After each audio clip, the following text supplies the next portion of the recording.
We'll see a couple of showers early, then we'll look for increasing sunshine, staying right around average in the low 50s. I'm KIRO 7, pinpoint meteorologist Nick Allard. Cloudy skies, 42 degrees in downtown Seattle. I'm Lisa Brooks. Listen on your smart speakers, Amazon, Google Home, and Apple HomePod. KIRO Radio 97.3 FM with Tom and Curly now on your drive home. From the Carter Subaru Studios, this is the G and Ursula Show with G. Scott and Ursula Reutin. It's the 10 o'clock hour of the show. Happy Tuesday to all of you. Yes, I am G. Scott. Ursula is on a cruise. She's out enjoying herself and enjoying life, but don't you worry. My main man, Mike Lewis from KIRO Nights is here. Who is also enjoying himself and enjoying life. You surprise me every time, man. I'm glad you enjoying life, Mike. I feel good about that. Hey, coming up at 10:30, Rachel Bell is going to come in. She's going to be talking about the show. And, of course, at 10:45, have you ever had an awkward moment where you watched a movie or a TV show with your parent or your child? Yeah, this is an awkward scenario. But let's get on with the show.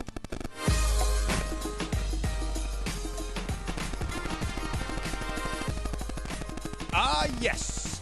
We're still talking about what's going on at Kennedy Catholic. We've talked to a parent, Emily Paulson, thank you. We've talked to someone, well, we would like to talk to someone from the Archdiocese. They're not talking. We would love to talk to an administrator from Kennedy. I don't know if anybody wants to come in and talk on the record. So the point is we want to talk to everyone. And yes, we're going to continue to have this conversation because it needs to be had until we get the opportunity to talk to everyone. Yes, hopefully we can all talk about these two teachers that had to resign. Right now, we talked to a student from Kennedy Catholic, academic honor roll for the first semester. He just accepted a full ride scholarship to the University of California in Berkeley to play football. He's the son of Keith and Rebecca Baker. Justin Baker joins us, and today's your birthday, man. Happy birthday, bro. Thank you so much. I appreciate you. How you feeling, man? 18 years old, you feel good? I feel great. I feel awesome. I'm blessed. Yeah, but before we get to the other interview, man, real quick, man, that's exciting. You're a full ride scholarship for football to Kennedy. Tell us about that. You know, I've just been blessed with so many great people in my life and so many people supporting me.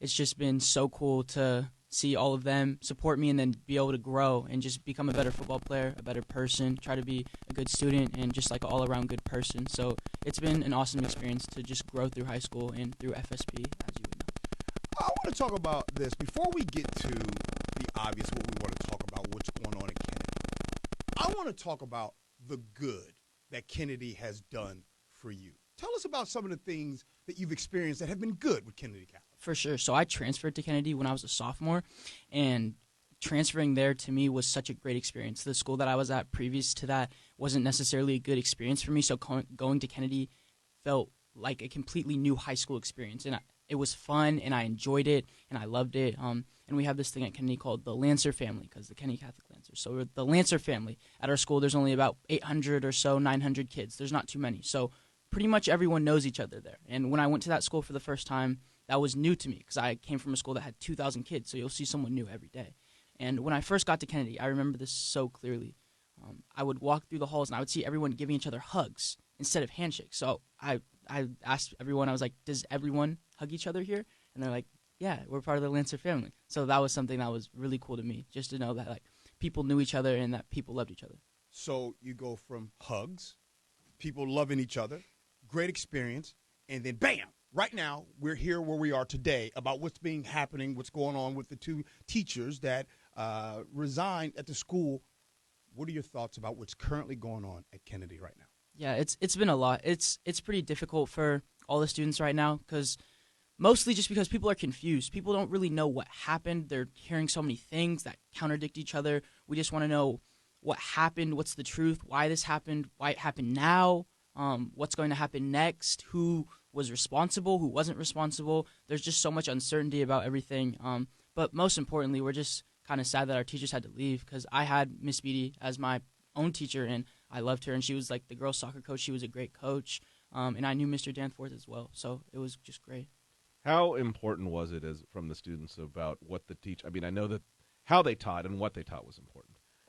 How important were the teachers' personal lives? I mean, how much did that matter to students at Kennedy? I mean, me personally, I knew Mr. Danforth. He wasn't my teacher, but I didn't know that that he was gay or anything like that. Like, I just knew him as a really nice guy, a good teacher, someone who would smile at me in the halls. So, like, if people are trying to say that they were going out of their way to try and teach us something or show something, then that's, like, completely wrong. All I knew him as was a good person and a good teacher. Miss Beatty, you said you had her for a teacher. Yeah, she was my health teacher. Tell us about her. She was great. She almost dress coded me on the first day of school. When I was a sophomore, I was wearing some sweatshorts, and at my old school we didn't have a dress code, so I didn't know. And she came up to me. She's like, "If you wear those again, I'm gonna give you detention." And it was the first day, and I was like, "Wow, oh, she's pretty serious." But we grew to become pretty close. She's really nice. I like her. What do you feel like so we know your opinion. What do you feel like the student body opinion is pretty varied on what happened here, or do you feel like the students feel more one way or the other? I feel like for the most part, the students are upset that the teachers had to leave, or they're upset that the teachers had to leave, and they're upset because they don't know why. No one really knows why. So it's upsetting to know what happened, but it's even more upsetting to not know why it happened. When you said you guys don't know why, right? Because obviously, I mean, you're in the school. Yes. So apparently, I mean, we're the media. We hear, we see statements from the school, and we see those things. But most of you guys, most of your friends in the school are really having conversations amongst yourselves. And you're really asking yourselves, why still? Even today, you're asking why? Yes, because depending on who you ask, you'll just hear different things, and then if you ask certain people, they just can't really give you full answers. There's just no one really has the full truth. And I guess maybe like time will tell, but people don't really want to wait. People want to know why. That's the voice of Justin Baker. He is a student over there at Kennedy Catholic. He joins the G and Ursula show. When you say time will tell, for you, what do you want? What do you want to see happen from this whole ordeal? Personally, I want everyone to know why whatever happened. I want to be able to know that my teachers are good, that they're fine. It just it hurts me knowing that they had to just leave so suddenly. But we want to know why it happened, and most importantly, people want to know who's responsible for this. Whether it was the archdiocese or maybe somebody at our school. The students aren't really sure, and we just hope that confusion can be cleared up. So let's say the administrators did come to you and say to the student body and said, you know what, we felt like their personal lives were inconsistent with the teachings of the Catholic Church. How would the students react to that? Or how would you react to that? I think the students would feel better in a sense of knowing what was clear, why it happened. I think everyone would be able to appreciate okay, there's some clarity to this. But then I also think if they were going to say that, then why did it happen now? Because they'd been teaching at the school for a while. So why now, and why not at maybe the end of the year? Why suddenly? Just 1 week. Justin, you mentioned that Mr. Danforth, you didn't have Mr. Danforth for a teacher, but Miss Beatty was your teacher, and she gave us the funny about how she almost got you in trouble for those shorts that you were wearing. Let me ask you this. Did you know that she was gay? No. You didn't? No. When did you find out? People would talk about it sometimes, but I wasn't really sure. People were like, maybe she is, maybe she's not, but to me, it didn't matter. And to most people, it doesn't matter. And I feel like that's the most important thing. It doesn't matter. But it seems to matter to. And I understand what you're saying. It seems to matter with the church. Mm-hmm. Is there a policy? And I don't know if you know or I don't know. Is there a policy for gay students at Kennedy? Yeah, I'm not really sure. I'm uncertain. Okay. So So what are the teachers? Are the teachers in class? I mean, are they? It seems to me there are teachers at every high school who the students will have chit-chat with maybe before class starts or even during class, certainly if there's a big issue. I mean, are there individual teachers who are communicating about this in any way to the students, or do you feel like all the teachers are on a cone of silence right now regarding this issue? No, the teachers are talking about it a bit. There's not too much that they can tell us that we don't already know. I feel like everyone's kind of at the same page. People are kind of wondering what's happened and things like that. But the teachers definitely aren't being silent about it. And if you ask them, they'll definitely have that conversation with you. Justin, I was on Facebook, which I probably am on too much. I was on Facebook, yes. And I believe it was the end of 2019, and I saw there were there was a town hall meeting that happened over at Kennedy that happened. I saw there was a picture of people locked out of the doors.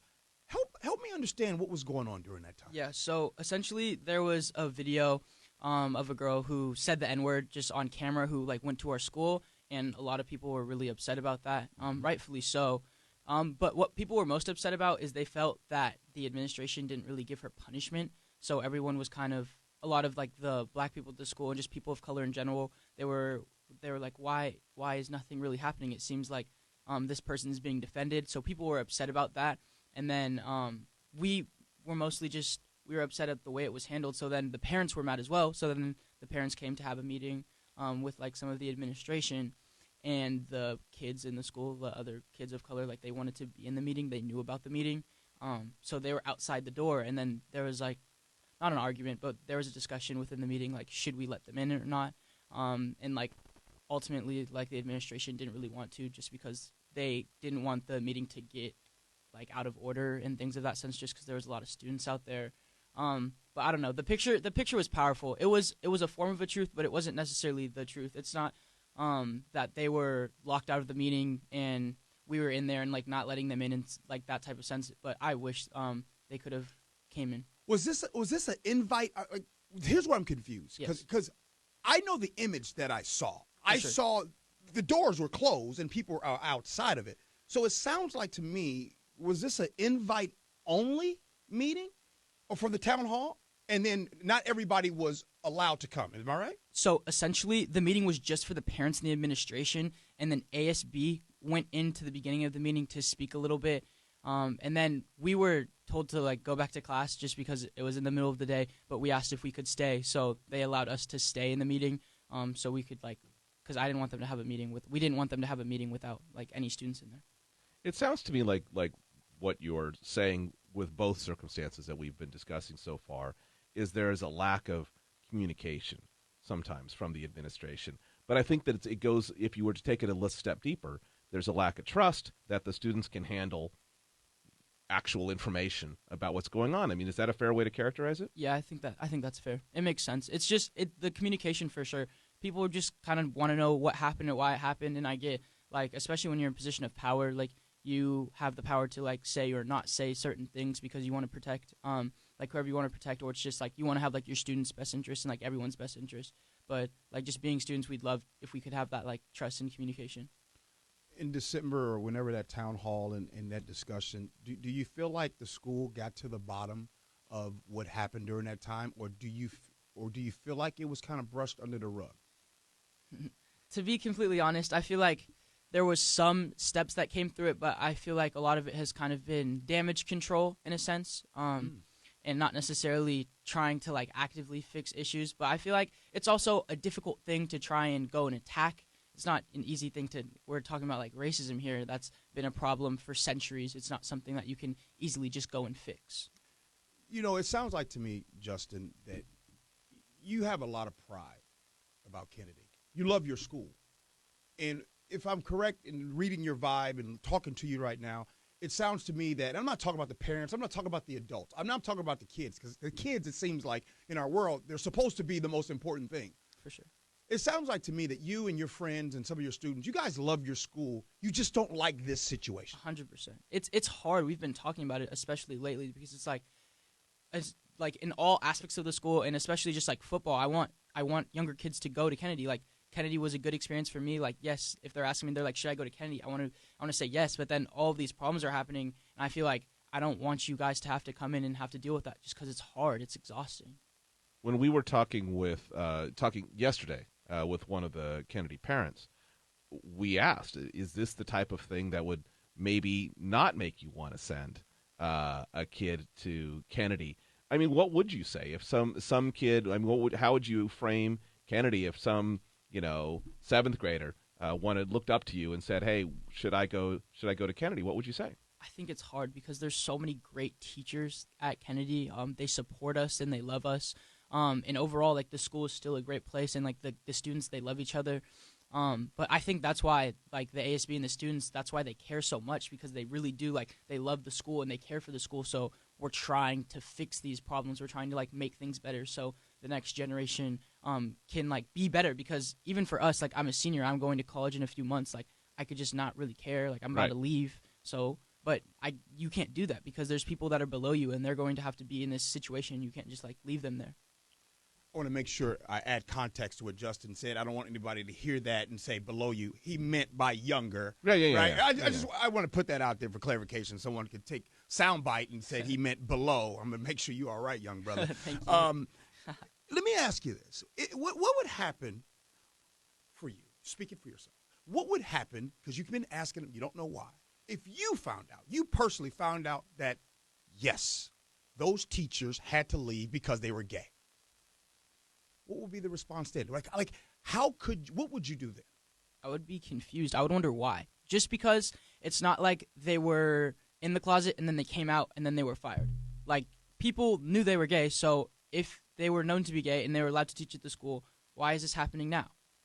Do you guys talk about, like, gay and divorce and birth control and premarital sex and all of the different things, but it just seems like there's just one isolated area in which someone would have to resign? Do you, amongst your friends, do you guys talk about, I don't want to call it hypocrisy. Yeah, I'm calling it hypocrisy. We talked about it a little. I was talking to another girl who was on ASB a little bit earlier today, and she was saying how there's people who get divorced. People get divorced all the time. The divorce rate's like 50%, but they're still teaching. So, where's the difference? Are we saying that some of the teachings are more important than others? Well, Justin, man, I really appreciate you coming to join the G and Ursula Yeah, show. it's fantastic. I got to tell you, for 18 years old, you're going to be. I tell you what, talking to you gives me confidence about tomorrow. Thank you. And if I do come and have a job with you and working for you, I'd be honored to work for a man like you, because I think you and some of your peers and some of the students that are going on, you guys really make me feel good about the future. Because I tell you right now, at 18 years old, there's no way I could sit there in a chair and have this grown person's discussion. And so I believe in order for things to get fixed, it's going to be you kids. Because I'm telling you, we adults, and I'll speak on behalf of us adults, oh, man, we got to get it together, Justin. But we trying. Thank you so much. Happy birthday to you, man. Thank you so much. Yeah, I happy appreciate birthday. it. All the best of luck. Go kill him down there. Go do well down in Cal. I don't want to say that.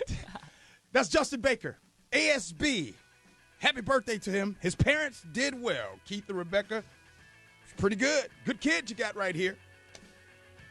10:45, we do scenarios. We do that every single day at about 10:47. But up next, Rachel Bell comes in, and we'll find out what's ringing her bell. This is the G and Ursula Show. Mike Lewis joins us.